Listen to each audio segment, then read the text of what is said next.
The wreckage of the stricken G222 transport plane lies in mountainous woodland strewn over a wide area. Parts of it lie more than a mile from the main fuselage. The bodies of the 4 Italian crew were recovered this afternoon, the cargo of blankets needed for the oncoming winter strewn about the wreckage. Tonight there is suspicion that the plane was shot down, but conclusive proof of that does not yet exist. Italian crash inspectors are at the scene. They leave tomorrow with a report on the incident, and their conclusions will dictate quite where the United Nations airlift to Sarajevo will go from this point on. What we are waiting for is the report of the Italian team, which just went into Sarajevo this afternoon. And we don't really want to make any snap judgments until we get the full report of this team, until they're able to meet with any eyewitnesses and any other people on the ground, and also look at the aircraft. This is certainly a blow to the airlift. However, we are getting food into Sarajevo every day. We have trucks arriving from Split. The one problem we have is that we just don't have enough trucks right now.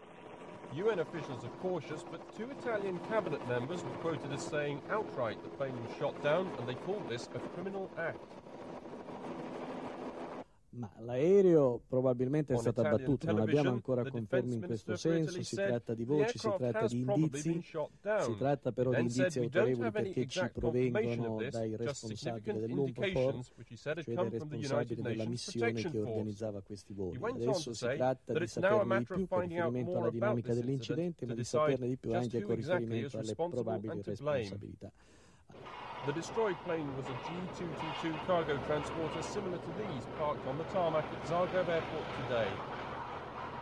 The Italian plane took off from Split yesterday at noon. It was clearly marked and the weather conditions were good. The control tower at Sarajevo last heard from it at 12:26 p.m, 30 minutes into its flight, cruising at 12,000 feet. Its wreckage was found in mountains near Jasenik, 20 miles west of the Bosnian capital. It's an area largely held by Croats and Muslims, but there are small pockets of Serb territory as well. For the time being, flights of transport planes like this French C-130 from Split to Sarajevo are suspended. The airlift at a standstill till the United Nations can assess what happened and the security risk to further flights into the Bosnian capital. The aid airlift to Sarajevo began on June the 30th. Relief planes have flown from the Croatian port of Split on the Adriatic and the capital Zagreb. Basically, the French, Italians and Germans have flown from Split, whilst the British and Americans have sent planes from Zagreb.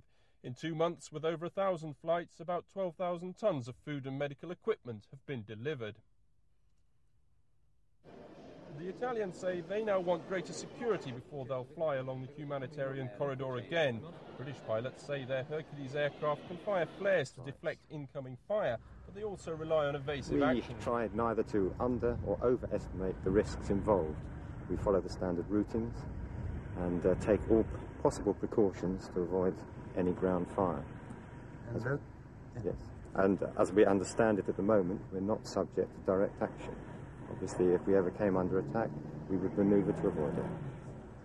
Aviation experts say there's little effective protection that can be given to slow, bulky transport planes.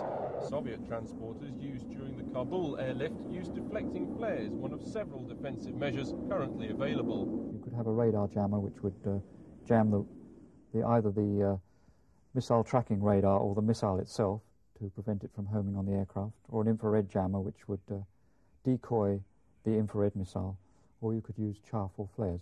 Chaff, which you'd use against a radar-directed missile, would again present a target rather larger than the real target and so decoy the missile away.